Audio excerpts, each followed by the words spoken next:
Sale of Goods ACT 1930. 2.1 Definition. Introduction. The law relating to sale or purchases goods was dealt with by the Indian Contract Act 1872 prior to 1930. During the year 1930, Sections 76 to 123 of the Indian Contract Act were repealed. A separate Act viz. Sale of Goods Act 1930 was passed. The Sale of Goods Act 1930 lays down the special provisions governing the contract of sales of goods. The provisions of the Indian Contract Act are also applicable to the contracts for the sale of goods unless they are inconsistent with the express provisions of the Sale of Goods Act. Applicability. This Act extends to whole of India. Effective date. This Act came into force from 1st July 1930. Important definitions. Goods Section 2(7) defines the term goods as every kind of movable property other than actionable claims and money, and includes stock and shares, growing crops, grass, and things attached to or forming part of the land which are agreed to be severed before sale or under the contract of sale. Future goods Section 2(6) defines the phrase future good as goods to be manufactured or produced or acquired by the seller after making of the contract of sale. Document of title to goods Section 2(4) defines the phrase document of title to goods as including bill of lading, dock warrant, warehouse keeper's certificate, wharfinger's certificate, railway receipt, multimodal transport document, warrant or order for the delivery of goods, and any other document used in the ordinary course of business as proof of the possession or control of goods or authorizing or purporting to authorize, either by endorsement or by delivery, the possessor of the document to transfer or receive goods, thereby represented. Insolvent Section 2(8) provides that a person is said to be insolvent who has ceased to pay his debts in the ordinary course of business, or cannot pay his debts as they become due, whether he has committed an act of insolvency or not. Mercantile Agent Section 2(9) defines the phrase mercantile agent as a mercantile agent having in the customary course of business as such agent authority either to sell goods, or to consign goods for the purposes of sale, or to buy goods, or to raise money on the security of goods. Specific Goods Section 2(14) defines the phrase specific goods as goods identified and agreed upon at the time a contract of sale is made. Contract of sale as per Section 4(1). A contract of sale of goods is a contract whereby the seller transfers or agrees to transfer the property in goods to the buyer for a price. According to Section 4(2), a contract of sale may be absolute or conditional. Essentials of a contract of sale. The following are thus the essentials of a contract of sale of goods. 1. Bilateral contract. It is a bilateral contract because the property in goods has to pass from one party to another. A person cannot buy the goods himself. 2. Transfer of property. The object of a contract of sale must be the transfer of property, meaning ownership, in goods from one person to another. 3. Goods. The subject matter must be some goods. 4. Price or money consideration. The goods must be sold for some price. Where the goods are exchanged for goods, it is barter, not sale. 5. All essential elements of a valid contract must be present in a contract of sale. Agreement to sell as per Section 4(3), where the transfer of the property in the goods is to take place at a future time or subject to some condition thereafter to be fulfilled, the contract is called an agreement to sell. Section 4(4) provides that an agreement to sell becomes a sale when the time elapses or the conditions are fulfilled subject to which the property in the goods is to be transferred. Contract of sale how made Section 5(1) provides that a contract of sale is made by times an offer to buy or sell goods for a price, and times the acceptance of such offer. The contract may provide for the immediate delivery of the goods or immediate payment of the price of both, or for the delivery or payment by installments, or that the delivery or payment or both shall be postponed. Section 5(2) provides that a contract of sale may be made in writing or by word of mouth, or partly in writing and partly by word of mouth, or may be implied from the conduct of the parties. Subject matter of contract, the subject matter of the contract, times existing or future goods, times goods perishing before making contract, times goods perishing before sale but after agreement to sell. Existing or future goods, Section 6 provides that times the goods which form the subject of a contract of sale may be either existing goods, owned or possessed by the seller, or future goods. Times there may be a contract for the sale of goods the acquisition of which by the seller depends upon a contingency which may or may not happen. Times whereby a contract of sale the seller purports to effect a present sale of future goods, the contract operates as an agreement to sell the goods. Goods perishing before making contract, Section 7 provides that where there is a contract for the sale of specific goods, the contract is void if the goods, without the knowledge of the seller, have, at the time when the contract was made, perished or become so damaged as no longer to answer to their description in the contract. Goods perishing before sale, but after agreement to sell, Section 8 provides that where there is an agreement to sell specific goods, and subsequently the goods, without any fault on the part of the seller or buyer, perish or become so damaged as no longer to answer to their description in the agreement before the risk passes to the buyer, the agreement is thereby avoided. Ascertainment of price, Section 9(1) provides that the price in a contract of sale may be fixed by the contract or may be left to be fixed in manner thereby agreed or may be determined by the course of dealing between the parties. Section 9(2) provides that where the price is not determined in accordance with the foregoing provisions, the buyer shall pay the seller a reasonable price. What is a reasonable price is a question of fact dependent on the circumstances of each particular case. Agreement to sell at valuation, Section 10(1) provides that where there is an agreement to sell goods on the terms that the price is to be fixed by the valuation of a third party, and such third party cannot or does not make such valuation, the agreement is thereby avoided.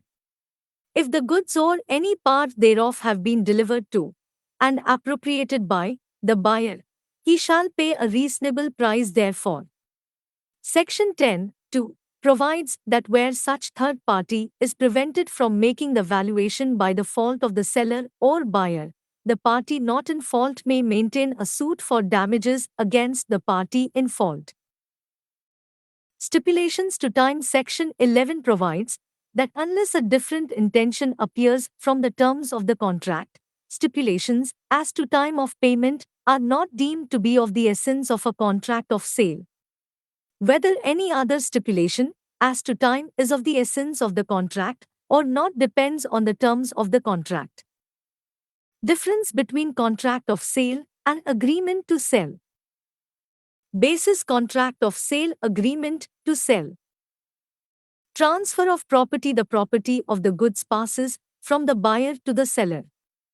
The transfer of property takes place at a future time or subject to certain conditions to be fulfilled.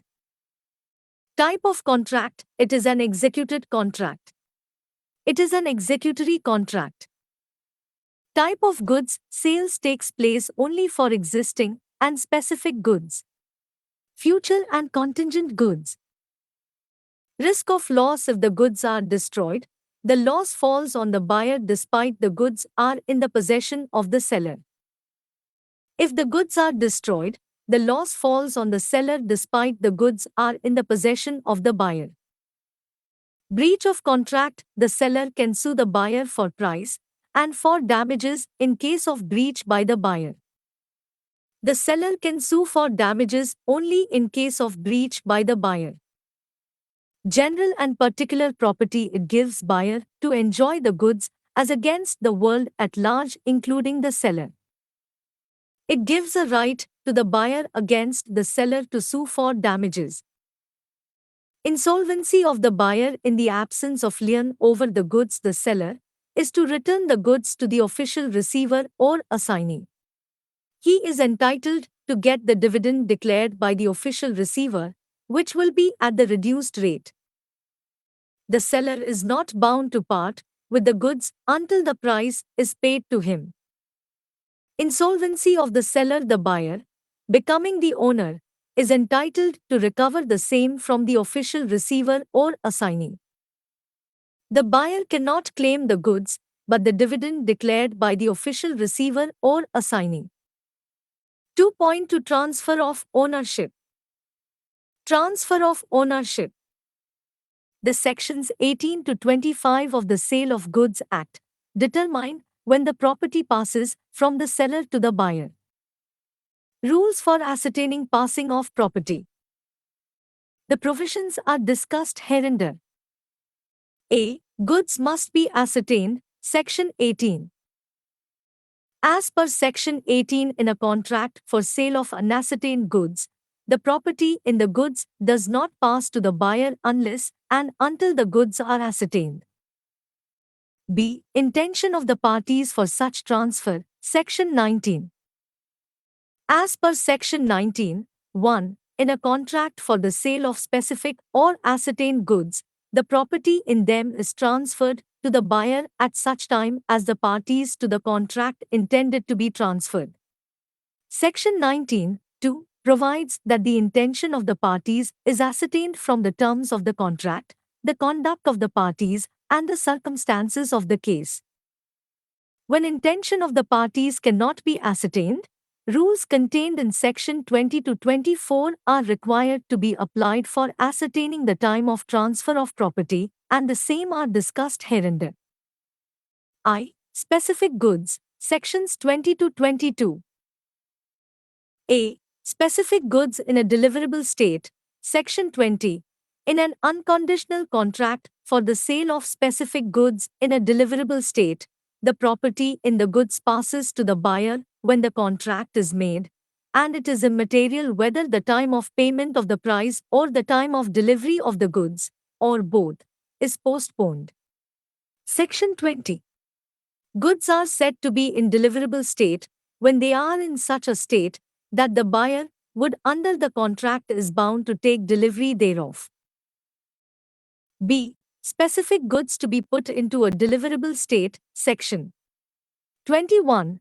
Where there is a contract for the sale of specific goods, and the seller is bound to do something to the goods for the purpose of putting them into a deliverable state, the property does not pass until such thing is done and the buyer has notice thereof. Section 21. C. Specific goods in a deliverable state, when the seller has to do anything thereto in order to ascertain price. Section 22. If there is a contract for the sale of specific goods in a deliverable state, but the seller is bound to weigh, measure, test or do some other act or thing with reference to the goods for the purpose of ascertaining the price, the property does not pass until such act or thing is done and the buyer has notice thereof. Section 22. 2. Unascertained goods. Section 23.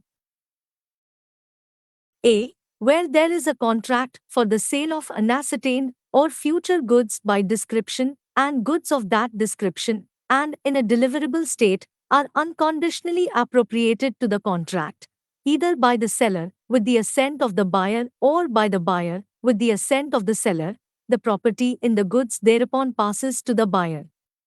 Such assent may be expressed or implied, and may be given either before or after the appropriation is made.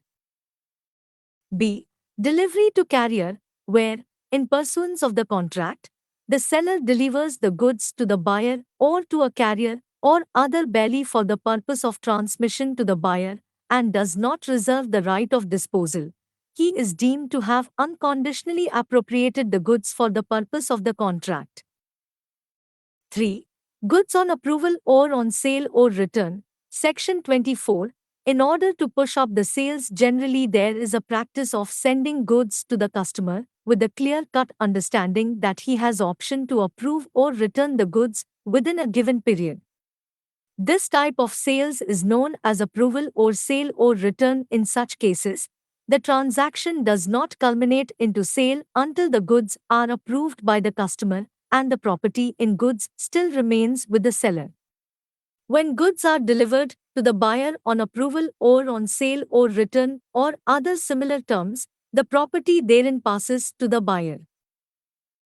A. When he signifies his approval or acceptance to the seller.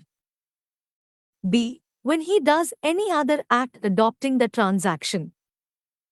C. If he does not signify his approval or acceptance to the seller, but retains the goods without giving notice of rejection, then, if a time has been fixed for the return of the goods, on the expiration of such time, and, if no time has been fixed, on the expiration of a reasonable time.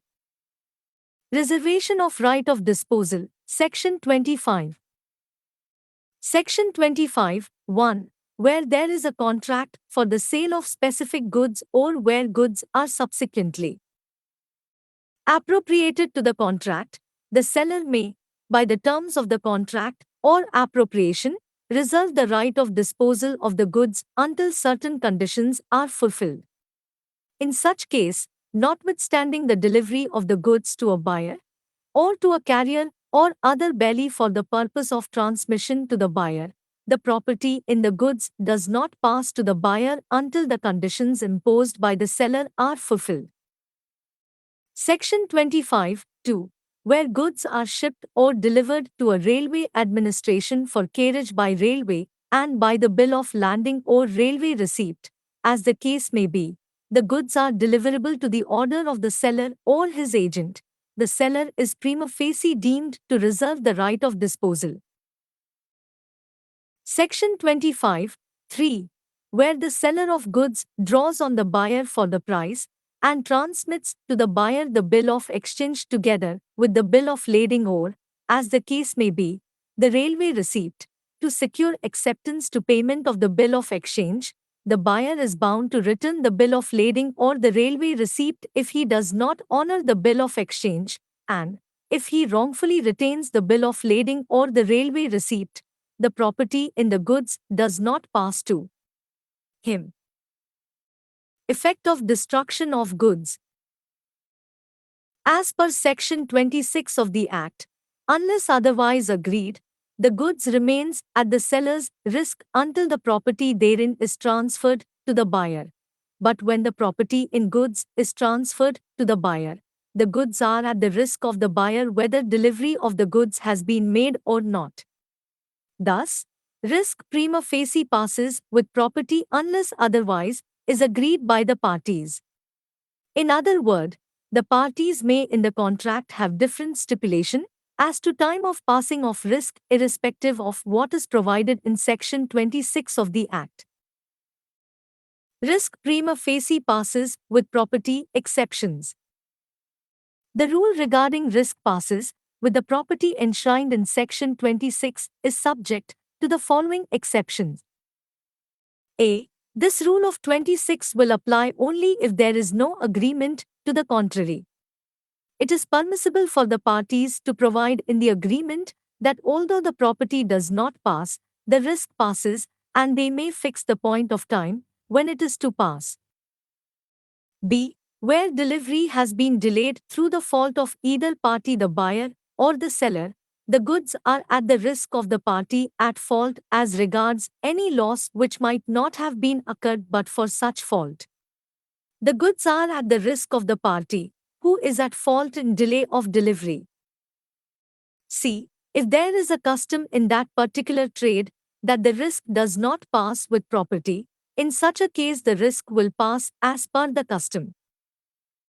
D. Risk and property may be separated by agreement between the parties. Section 40 of the Act also provides that where the seller agrees to deliver the goods at his own risk at a distant place from where they are, the buyer shall, unless otherwise agreed, not take any risk of deterioration in the goods incidental to the transit. This will be discussed subsequently in the paragraph dealing with delivery of goods. Transfer of title by non-owners of goods.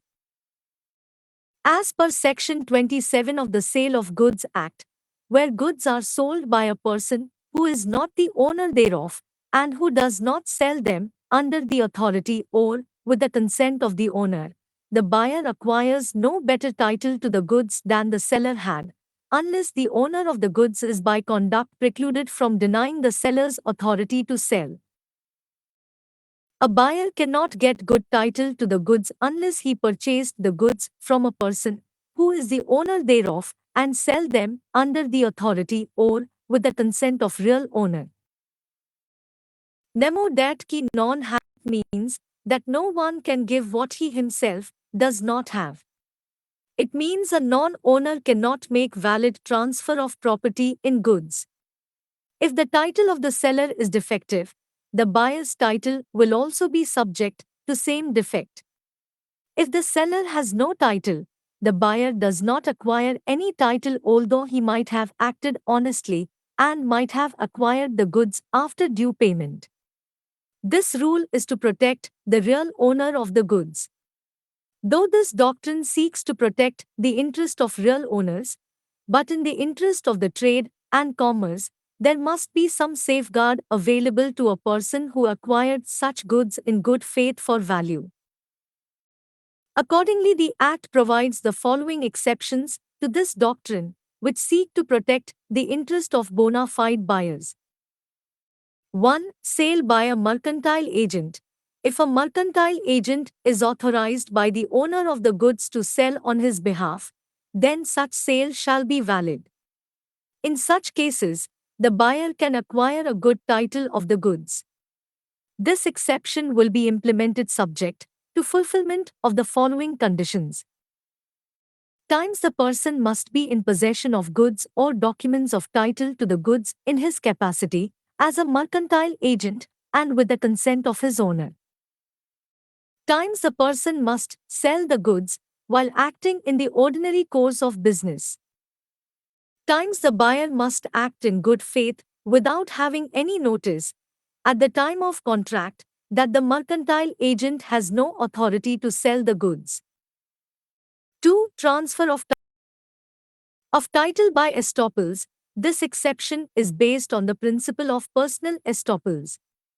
Sometime, the real owner may lead the buyers by virtue of his conduct or words or by act to believe that the seller is the owner of the goods or has the authority to sell them. In such case, he may not thereafter deny the seller's authority to sell. 3. Sale by a joint owner. As per Section 28, if there are several joint owners of goods, one of them, if has sole possession of the goods by permission of the co-owners, then the property in goods is transferred to any person who buys them from such joint owner. In order to apply this exception, following conditions must be fulfilled. Times one of the several owners must be in sole possession of the goods. Times the joint owner must have permission of co-owners. Times the buyer must purchase goods in good faith. Times the buyer should not have notice regarding the matter that the seller has no authority to sell. 4. Sale by person in possession under voidable contract. According to the Section 29, a person in possession of goods under a voidable contract, which is not rescinded, can transfer a good title to the buyer. The buyer should purchase the goods in good faith and without notice of the seller's defective title.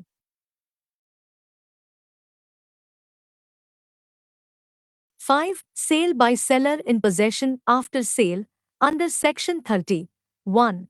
It is laid down that where a person has sold goods but he continues in possession of goods or of the documents of title to the goods, he may sell them to a third person, and if such person obtains delivery thereof in good faith and without notice of the previous sale, the person can get a good title to them. In order to apply this exception, the seller must be in possession after sale of goods, and there must be delivery or transfer of the goods or documents of title by the seller. 6. Sale by buyer in possession after sale. Under Section 30. 2. It is laid down that where a buyer having bought or having agreed to buy goods, obtain with the consent of the seller the possession of the goods or documents of title to the goods, he can resell the goods to a bona fide transfer. If at the time of this sale, buyer was not in possession, then this exception will not apply. 7. Sale by an unpaid seller. If the unpaid seller has exercised right of lien or stoppage in transit, resells the goods, then the buyer acquires a good title as against the original buyer, even though the resale is not justified in the circumstances. 8. Exception under other acts. According to some acts, a person, although he is not the owner of the goods, may sell the goods and pass a better title than he himself has. As for example, under Section 169 of the Indian Contract Act, a finder of the goods has the right to sell.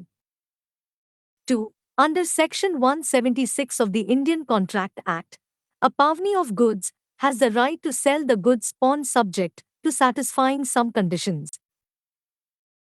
3. In certain cases, a special right of sale is given to officers of court, liquidators of the companies, receivers of insolvents estate, custom officers for dues and duties remaining unpaid, etc.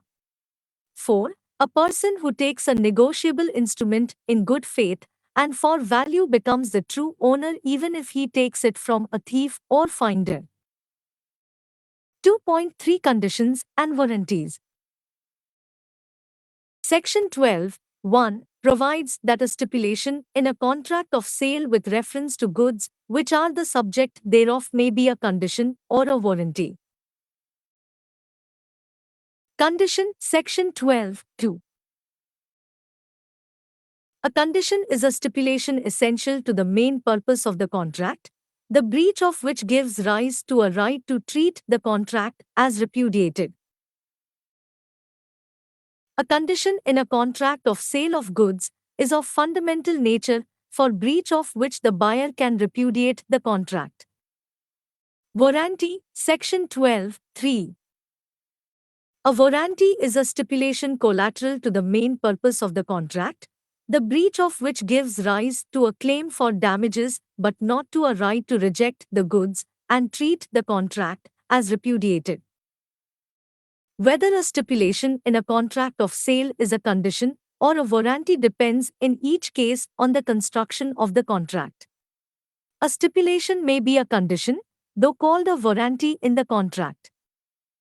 Differences between condition and warranty. No Condition Warranty 1. A condition is a stipulation which is essential to the main purpose of the contract. A warranty is a stipulation which is collateral to the main purpose of the contract. 2. The aggrieved party can repudiate the contract of sale in case there is a breach of a condition. The aggrieved party can claim damages only in case of breach of a warranty. 3. A breach of condition may be treated as a breach of a warranty. This would happen where the aggrieved party is contended with damages only. A breach of a warranty cannot be treated as a breach of a condition. When condition to be treated as warranty? Section 13 provides that where a contract of sale is time subject to any condition to be fulfilled by the seller, the buyer may waive the condition or elect to treat the breach of the condition as a breach of warranty and not as a ground for treating the contract as repudiated. Times not severable and the buyer has accepted the goods or part thereof, the breach of any condition to be fulfilled by the seller can only be treated as a breach of warranty and not as a ground for rejecting the goods and treating the contract as repudiated, unless there is a term of the contract express or implied, to that effect. Nothing in this section shall affect the case of any condition or warranty fulfillment of which is excused by law by reason of impossibility or otherwise. Remedies available to the buyer for breach of conditions. A. Affected party may claim refund of price and reject the goods.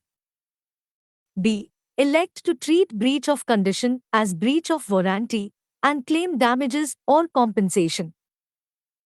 C.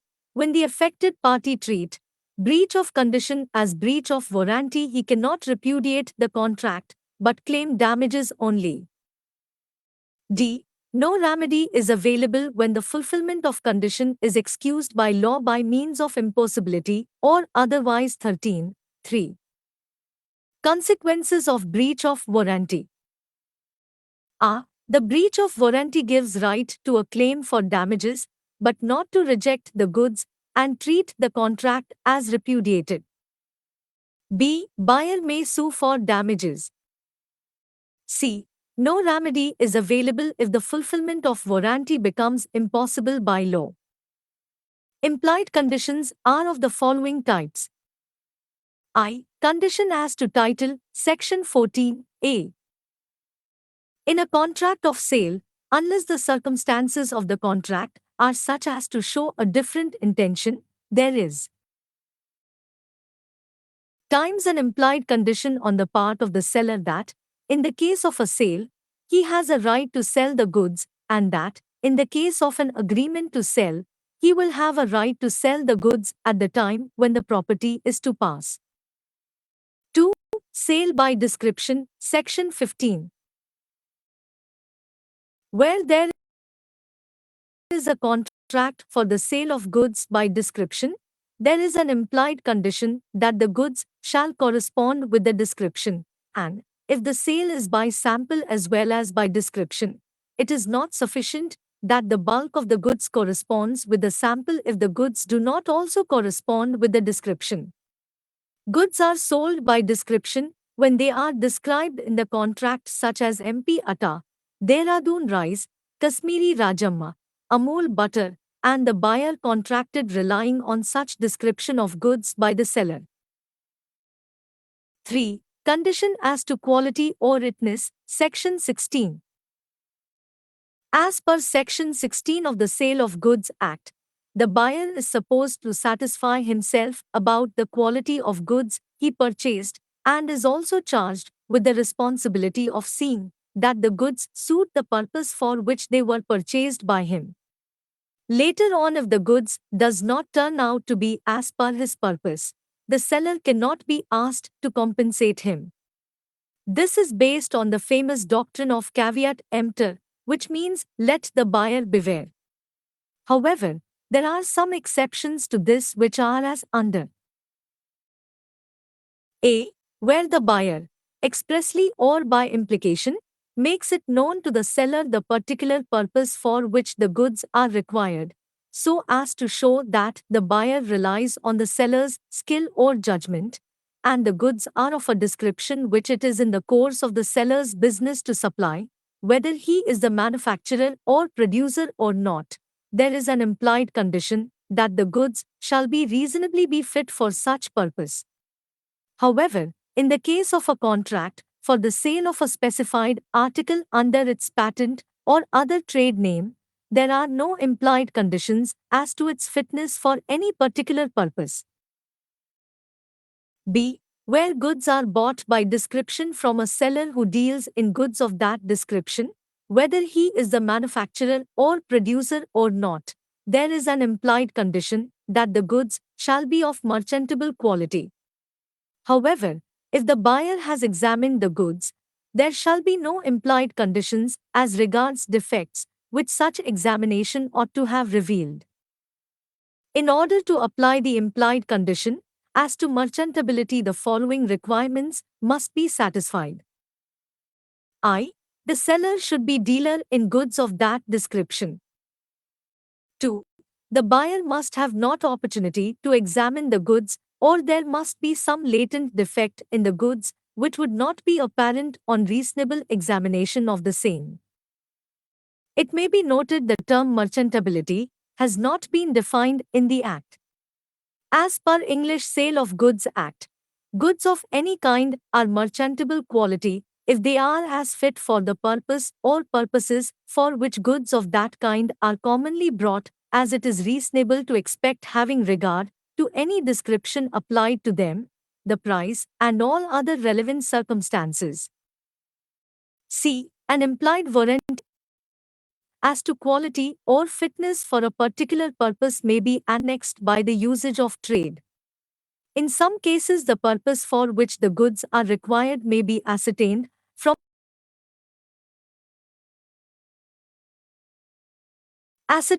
the acts and conducts of the parties to the sale or from the nature of the description of the article purchased. For example, if a hot water bottle is purchased, the purpose for which it is purchased is implied in the thing itself. In such a case, the buyer need not tell the seller the purpose for which the bottle is purchased. Similarly, if a thermometer is purchased in common usage, the purpose of thermometer is well known, the buyer need not tell the seller. D. An express warranty or condition does not negative a warranty or condition implied by this Act unless inconsistent therewith. 4. Sale by sample, Section 17. A contract of sale is a contract for sale by sample where there is a term in the contract, express or implied, to that effect. In the case of a contract for sale by sample, there is an implied condition. Times that the bulk shall correspond with the sample in quality. Times that the buyer shall have a reasonable opportunity of comparing the bulk with the sample. Times that the goods shall be free from any defect, rendering them unmerchantable, which would not be apparent on reasonable examination of the sample. In case of eatables and provisions, in addition to the implied condition as to merchantability, there is another implied condition that the goods shall be wholesome. Implied warranties are of following types. The implied warranties are as under. I. Warranty of quiet possession, Section 14b. If the buyer in any way is disturbed from enjoying the quiet possession of goods purchased because of seller's defective title, the buyer can claim damages from seller. It is a warranty that neither the seller shall nor shall anybody claiming under a superior title or under his authority interfere with the quiet enjoyment of the superior title or under his authority interfere with the quiet enjoyment of buyer. 2. Warranty of freedom from encumbrances, Section 14. C. The buyer is also entitled to additional warranty that the goods are free from any charge or right of any third party, not declared or known to the buyer. It is presumed that the goods are free of third parties' charges. If it is otherwise, the buyer is entitled to claim damages from the seller. 3.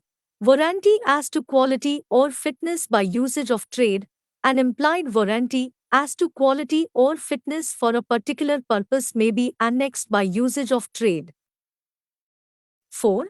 Warranty to disclose dangerous nature of goods, where a person sell goods knowing that the goods are inherently dangerous or they are likely to be dangerous to the buyer, and the buyer is ignorant of the danger, he must warn the buyer of the probable danger, otherwise he will be liable in damages.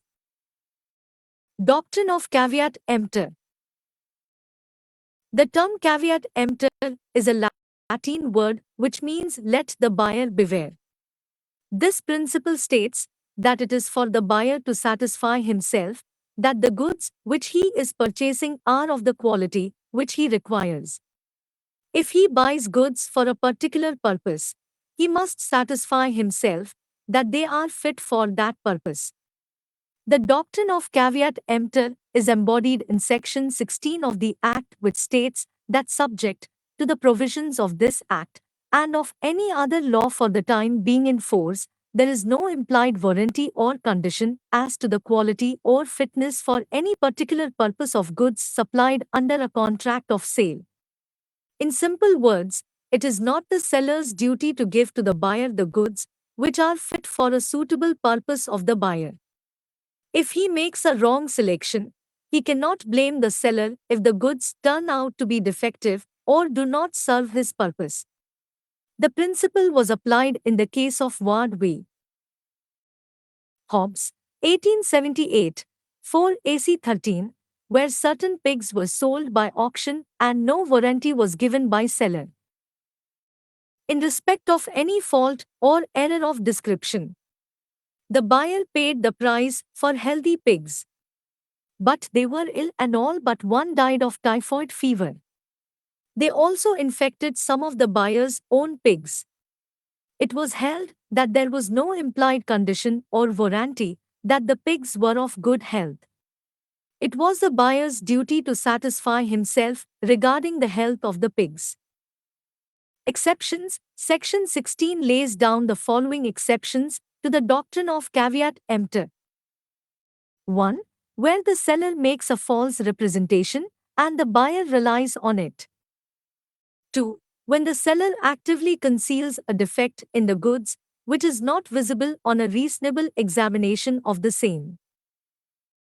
3. When the buyer, relying upon the skill and judgment of the seller, has expressly or impliedly communicated to him the purpose for which the goods are required. 4. Where goods are bought by description from a seller who deals in goods of that description. 2.4 Performance of Contract of Sale. Chapter 4 of the Act describes the procedure for performance of the contract of sales. Section 31 provides that it is the duty of the seller to deliver the goods and the buyer to accept and pay for them in accordance with the terms of the contract. The performance of contract involves the following. Times payment and delivery are concurrent conditions. Times delivery. Times buyer's right of examining the goods. Times acceptance of goods. Times buyer's liability. Payment and delivery are concurrent conditions. Section 32 provides that the delivery of the goods and payment of the price are concurrent conditions unless otherwise agreed. Times the seller shall be ready and willing to give the possession of the goods to the buyer in exchange for the price. Times the buyer shall be ready and willing to pay the price in exchange for the possession of the goods. Delivery. Section 30 provides that the delivery of goods sold may be made times by doing anything which the parties agree, or times which has the effect of putting the goods in the possession of the buyer or of any person authorized to hold them on his behalf. Section 35 provides that the seller of goods is not bound to deliver them until the buyer applies for the delivery apart from any express contract. Part delivery. Section 34 deals with the effect of part delivery. A delivery of part of goods, in progress of the delivery of the whole, has the same effect as a delivery of the whole for the purpose of passing the property in such goods. If a delivery of part of the goods is done with an intention of severing it from the whole, then it does not operate as a delivery of the remainder. Rules as to delivery. Section 36 provides rules for the delivery as detailed below. Times apart from any contract, goods sold are to be delivered times at the place at which they are at the time of the sale, and times goods agreed to be sold are to be delivered at the place at which they are at the time of the agreement to sell, or times, if not then in existence, at the place at which they are manufactured or produced, times where under the contract of sale the seller is bound to send the goods to the buyer, but no time for sending them is fixed. The seller is bound to send them within a reasonable time. Times where the goods at the time of sale are in the possession of a third person, There is no delivery by seller to buyer until such third person acknowledges to the buyer that he holds the goods on his behalf. This shall not affect the operation of the issue or transfer of any document of title to the goods. Times demand or tender of delivery may be treated as ineffectual unless made at reasonable hour, times unless otherwise agreed. The expenses of and incidental to putting the goods into a deliverable state shall be borne by the seller. Delivery of wrong quantity. The transfer of goods in a sale is expected to be delivered as agreed to in the contract. If there is variation in the quantity of goods delivered, the following action may be taken by the buyer. Times Section 37, 1, provides that where the seller delivers to the buyer a quantity of goods less than he contracted to sell, the buyer may reject them. If the buyer accepts the goods so delivered, he shall pay for them at the contract rate. Times Section 37, 2, provides that where the seller delivers to the buyer a quantity of goods larger than he contracted to sell, the buyer may accept the goods included in the contract and reject the rest. Or he may reject the whole. If the buyer accepts the whole of the goods so delivered, he shall pay for them at the contract rate. Times Section 37, 3, provides that where the seller delivers to the buyer the goods he contracted to sell mixed with goods of a different description not included in the contract, the buyer may accept the goods which are in accordance with the contract and reject or may reject the whole. Times Section 37, 4, provides that the provisions of this section are subject to any usage of trade, special agreement or course of dealing between the parties. Installment deliveries. Section 38, 1, provides that the buyer of the goods is not bound to accept the delivery of goods by installments unless otherwise agreed to between both the parties. Section 38, 2, provides that where there is a contract for the sale of goods to be delivered by stated installments, which are to be separately paid for, times the seller makes no delivery or defective delivery in respect of one or more installments, or times the buyer neglects or refuses to take delivery of or pay for one or more installments. It is a question in each case, depending on the terms of the contract and circumstances of the case, as to whether the breach of contract is times a repudiation of the whole contract, or times whether it is severable breach giving rise to a claim for compensation, but not to treat the whole contract as repudiated. Delivery to carrier or wharfinger. Section 39, 1, provides that if the seller is authorized or required to send the goods to the buyer through a carrier, whether it is named by the buyer or not, or delivery of the goods to a wharfinger for safe custody, the delivery of goods to such a carrier or wharfinger shall be deemed to be a delivery of the goods to the buyer. Section 39, 2, provides that the seller shall make contract with the carrier or wharfinger on behalf of the buyer as may be reasonable, having regard to the nature of the goods and other circumstances of the case. If the seller omits so to do and the goods are lost or damaged in the course of transit or whilst in the custody of the wharfinger, the buyer times may decline to treat the delivery to the carrier or wharfinger as a delivery to himself, or times may hold the seller responsible for damages. Section 39, 3, provides that where goods are sent by the seller to the buyer by a route involving sea transit, in circumstances in which it is usual to insure, the seller shall give such notice to the buyer as may enable him to insure them during their sea transit. If the seller fails so to do, the goods shall be deemed to be at his risk during such sea transit. Delivery of goods at a distant place. Section 40 provides that where the seller of goods agrees to deliver them at his own risk at a place other than that where they are when sold, the buyer shall, nevertheless, unless otherwise agreed, take any risk of deterioration in the goods necessarily incident to the course of transit. Buyer's right of examining the goods according to Section 41. The buyer is having right to examine the goods, which have not been examined by him previously before acceptance. The examination of the goods by the buyer is for the purpose of ascertaining whether they are in conformity with the contract. The seller is also bound to afford an opportunity to the buyer for examining the goods for the purpose of ascertaining whether they are in conformity with the contract.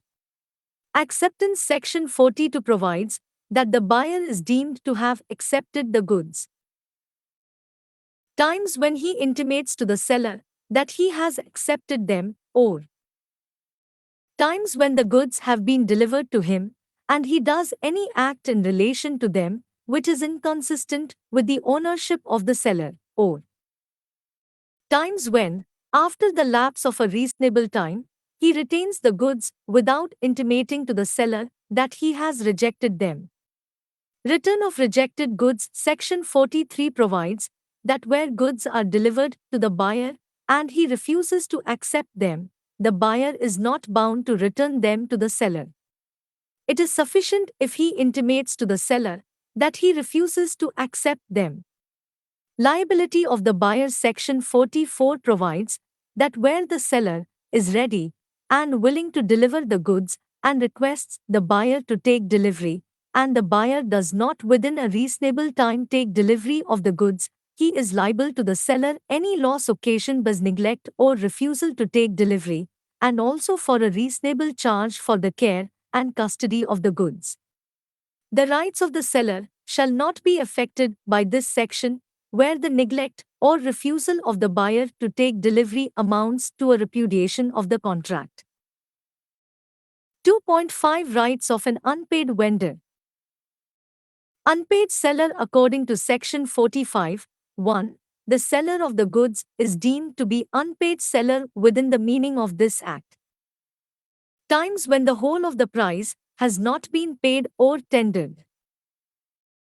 Times when a bill of exchange or other negotiable instrument has been received as conditional payment, and the condition on which it was received has not been fulfilled by reason of the dishonor of the instrument or otherwise. Section 45, 2, defines the term seller as including any person who is in the position of a seller, as for instance an agent of the seller to whom the bill of lading has been endorsed, or a consignor or agent who has himself paid or is directly responsible for the price.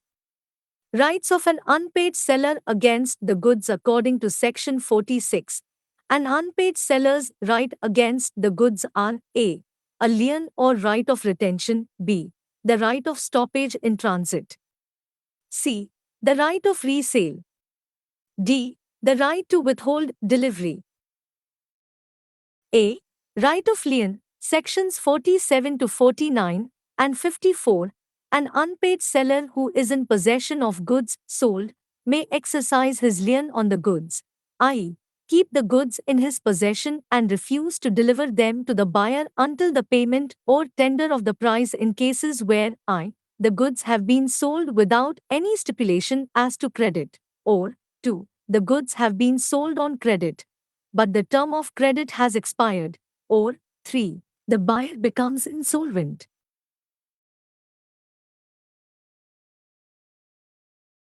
The lien depends on physical possession.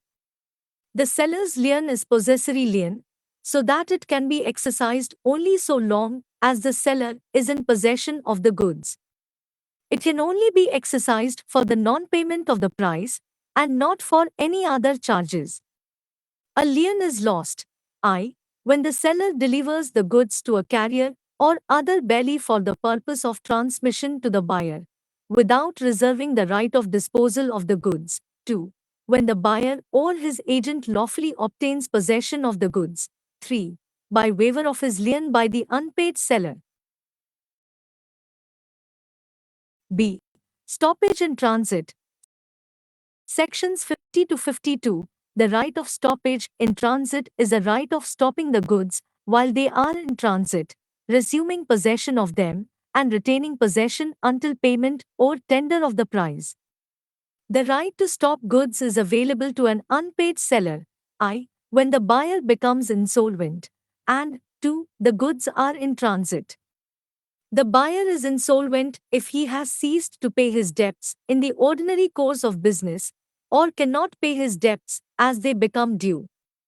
It is not necessary that he has actually been declared insolvent by the court.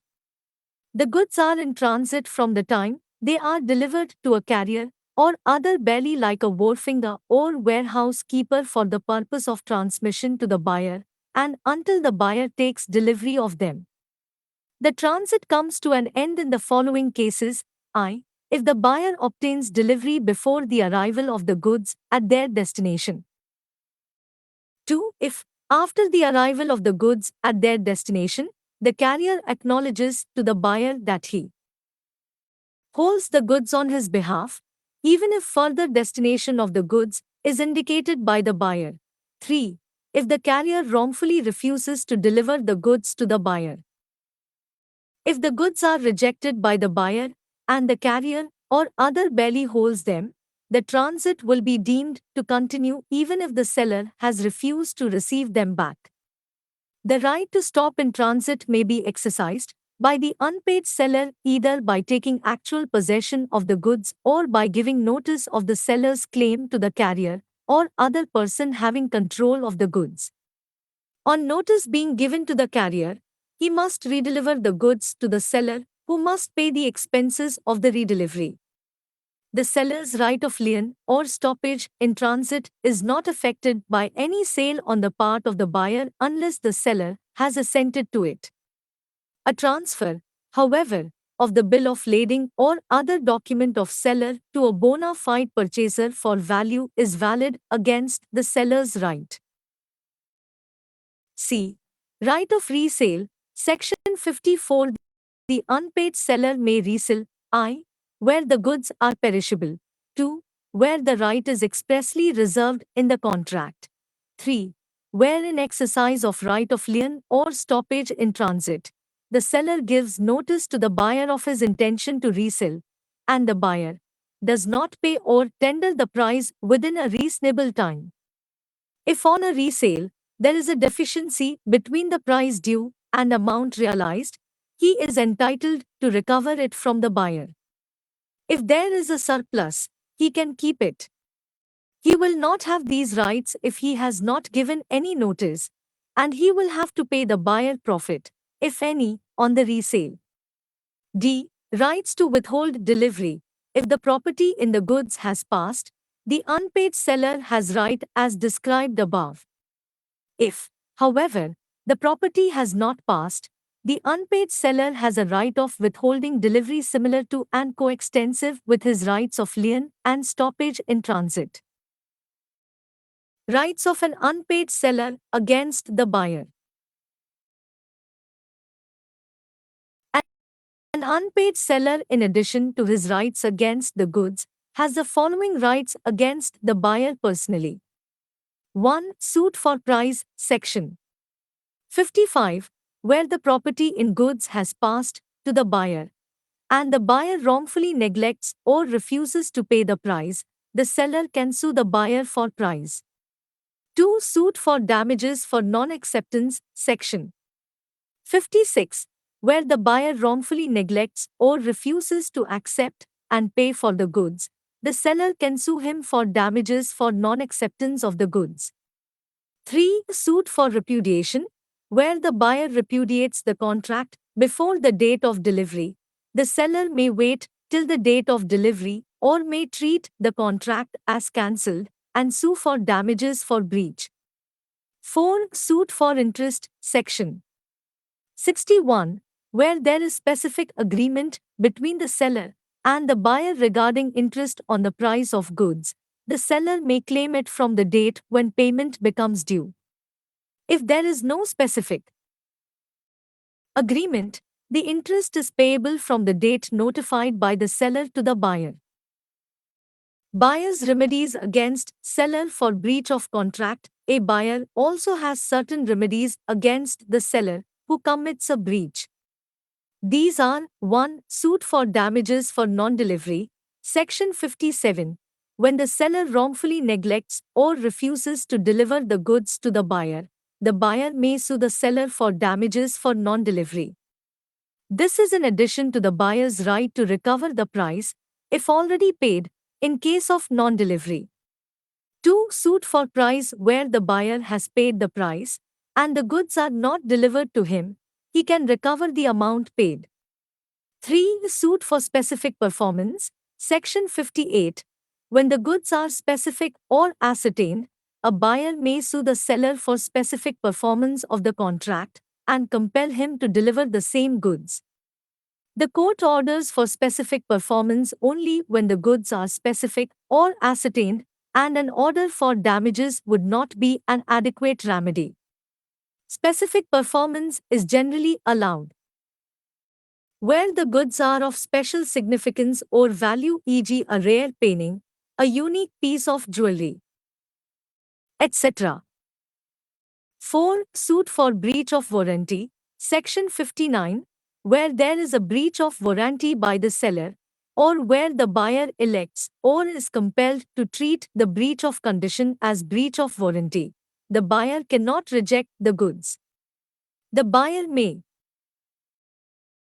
a. Set up the breach of warranty in extinction or diminution of the price payable by him, or b. Sue the seller for damages for breach of warranty. 5. Repudiation of contract before the due date. Section 60. Section 60 provides that where either party to a contract of sale repudiates the contract before the date of delivery, the other may either treat the contract as subsisting or wait till the date of delivery, or he may treat the contract as rescinded and sue for damages for the breach. 6. Suit for interest. The buyer may recover such interest or special damages as may be recoverable by law. He may also recover the money paid where the consideration for the payment of it has failed. In the absence of a contract, to the contrary, the court may award interest to the buyer in a suit by him for the refund of the price in a case of a breach on the part of the seller, at such rate as it thinks fit on the amount of the price from the date on which the payment was made. 2.6 Auction Sale. Section 64 provides that in the case of a sale by auction, times where goods are put up for sale in lots, each lot is prima facie deemed to be the subject of a separate contract of sale. Times the sale is complete when the auctioneer announces its completion by the fall of the hammer or in other customary manner, and until such announcement is made, any bidder may retract his bid. Times a right to bid may be reserved expressly by or on behalf of the seller, and, where such right is expressly so reserved, but not otherwise, the seller or any one person on his behalf may, subject to the provisions hereinafter contained, bid at the auction. Times where the sale is not notified to be subject to a right to bid on behalf of the seller, it shall not be lawful for the seller to bid himself or to employ any person to bid at such sale, or for the auctioneer knowingly to take any bid from the seller or any such person. And any sale contravening this rule may be treated as fraudulent by the buyer. Times the sale may be notified to be subject to a reserved or set up price. Times if the seller makes use of pretended bidding to raise the price, the sale is voidable at the option of the buyer. Section 64 does not deal with the question of passing of the property at auction sale, but merely deals with completion of the contract of sale which takes place at the fall of the hammer or at the announcement of the close of the sale in other customary manner by the auctioneer. In other words, all that happens at the fall of the hammer or at the announcement of the closure of the sale in other customary manner, is that a contract of sale comes into existence and parties get into the relationship of a promisor and a promisee in an executory contract. Effect of tax. Section 64A. In the event of any tax being imposed, increased, decreased, or remitted in respect of any goods after the making of any contract for the sale or purchase of such goods without stipulations as to the payment of tax where tax was not chargeable at the time of the making of the contract, or for the sale or purchase of such good tax paid where tax was chargeable at that time. A. If such imposition or increase so takes effect that the tax or increased tax, as the case may be, or any part of such tax is paid or is payable, the seller may add so much to the contract price as will be equivalent to the amount paid or payable in respect of such tax or increase of tax, and he shall be entitled to be paid and to sue for and recover such addition, and B. If such decrease or remission so takes effect, that the decreased tax only, or no tax, as the case may be, is paid or is payable, the buyer may deduct so much from the contract price as will be equivalent to the decrease of tax or remitted tax, and he shall not be liable to pay, or be sued for, or in respect of, such deduction.